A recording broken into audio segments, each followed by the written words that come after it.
What's up, folks? Today we're talking about weird knives in my collection. I have quite a few. One, two, three, four, five, six, seven, eight, nine that I'm going to talk about today. And weird might not be the best word. I love all these knives, so it's not weird in a bad way. They're weird in like an interesting way. So let's just go down the list here. Let's talk about this one first. This one has to be on the list. This is the Spyderco Roadie. And this is a very odd looking knife. It's got this little dimple thing right here that's almost like a place to grab to pull out the knife. You don't really need it at all because there's a big hump there. It's got like a choke up spot. The steel is S90V. N690, I mean. It's made in Italy. It's got the tiny little hole. You know, all Spydercos have to have the hole. And it's made to be TSA compliant back when they were allowing knives, or I think they were considering allowing knives again, but under specific parameters. And Spyderco made this to fit that, but they changed their mind and decided not to allow knives. So Spyderco is left with just this kind of weird looking knife. But yeah, it's odd. It's the Roadie. Next, the Isham and Arcane Plethoros. This is a very weird knife and a very beautiful knife too. There you can see on the back the Isham with Arcane, the logos there. This is very, very cool and very weird. Um, Definitely a weird blade shape. Probably the fattest swedge I've ever seen. You have a really nice, super thin hollow grind here, and then up here it gets thick at the, I guess, tanto part of the knife. You got a hole in the blade that flows with the lines of the knife. You can see these lines here kind of swoop into the blade.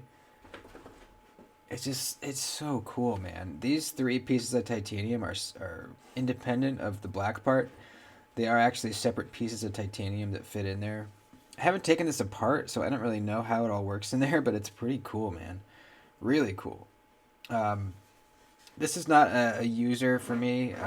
It's just not very practical as a user, but it's got very smooth action. It's got a pretty decent flipper tab. The lock bar access isn't the best at all, but it's doable. It's centered, you know, it's sharp. You could use it. But for me, this is just a knife that I like to appreciate the beauty and kind of weirdness of. So, the Plethoros. Next up, this one I just got, and I'm really loving it so far. This is the Boker collaboration with D-Rocket Designs, the Shamshear. This is a weird little guy. It's mine is in copper scales. There's other versions. I think G10 is another one. I really like this copper. It's going to patina really nicely too. And it's got this very interesting little pulley thing back here. How cool is that? It reminds me of like one of those things you'd see in like a spaceship in Star Trek or something where it would obviously be much bigger and you'd wrap your fist around it and like either pull it back or forward to accelerate or decelerate. Deaccelerate? The spaceship. And kind of reminds me of that. So it's an automatic knife, little California legal 2-incher, under 2-incher. You pull this lever, it deploys, and then it's actually a liner lock to disengage the lock. Interesting blade shape, big old swedge, kind of drop pointed. It's made by Boker. This is my only Boker knife. I don't know, I just don't find a lot of their stuff super interesting, but this one of my friends showed it to me, and I got to handle it, and I just thought it was so fun and interesting. You know, it's a new mechanism that I'd never seen before. I haven't taken it apart, so I'm not sure exactly how it works, but it looks like this thing pulls back whatever is keeping the blade locked in, like a little lock bar that's probably forced a little thing into the tang of the blade, a little notch there, and this just pulls back that lock bar. You can see it moving and deploys the blade. So really fun, makes a good sound too. I really like the sound. Um, just cool little something to slip in your pocket, you know. It's on the heavier side because it's copper, but it's not too heavy. You can see these copper scales are pretty thin. Um, Really cool one. I think it's about 70 bucks. Next up, let's do this one. Everybody knows the Factor. It has to be on here because it's so weird. This is a knife where if you just looked at it from the top and you didn't know much about knives, you might not even think it was a knife. Like, there's so many weird things going on here. You're like, what is it? It just, does not look like a knife, really, if you're not familiar with knives. It's the Factor. Everybody knows it's got the best sounding ting in the game, period. One of the coolest, weirdest deployment methods, pushing in this little lock bar tab dealio. So cool, man. It's got an M lock, which is a proprietary lock to Winterblade Co. Super fidgety, so many ways to deploy the knife. A great user too, thin blade stock, full flat grind, M390 blade, big ol' sharpening choils, choke up spot area, sheep's foot blade. Yeah, I love, love, love the Factor.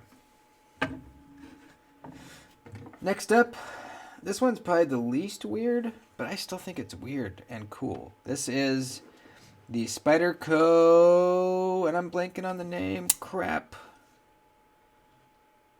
Ikuchi, the Spyderco Ikuchi.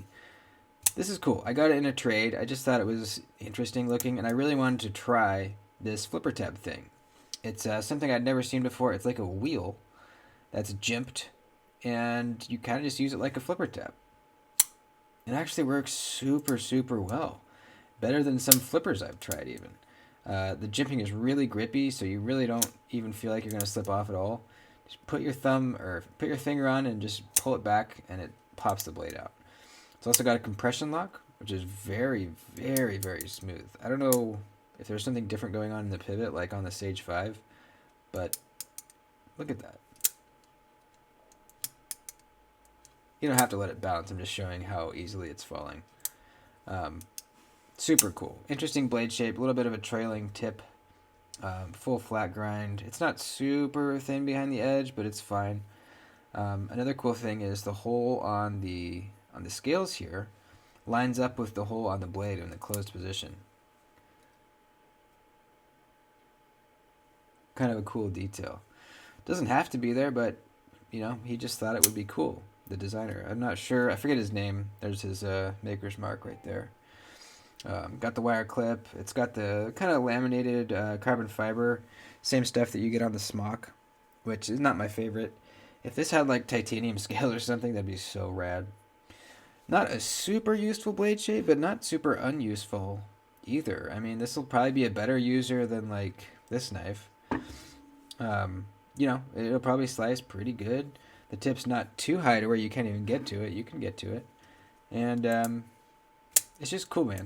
So it looks weird, and there's a really interesting wheel-shaped flipper tab. Next up, let's do another Isham. This is the Kaiser Soze from Elijah Isham. This is weird. It is a completely symmetrical knife. Even the clip, everything on this knife is exactly symmetrical. Everything. The only thing is just the logo. Like, there's a logo on that side, not on the other side. That is the only thing. Mechanically, everything is exactly symmetrical. Just cool. I really like symmetrical things. They're just pleasing to the eye. This is a single-sided dagger. This side is not sharpened, although I think you could. It's like pretty thin over there. So it's single-edged. Not a very practical blade shape at all. It's S35 VN though, It's just wicked looking. I mean, look at that thing. The meetup between these two pieces of titanium is really, really nice too. That fit up is really nice. The liner lock, titanium clip, lock bar access, very bad. Almost have to use another finger to get in there. Yeah, weird and super duper cool. Disappearing flipper tab as well. Now you see it. Now you don't. Next, CRKT Provoke. This was an impulse buy. I'm not really sure why I bought this. I think I just wanted to really mess with it. and play around with it. Also, I really don't have any self-defense knives, so now I do.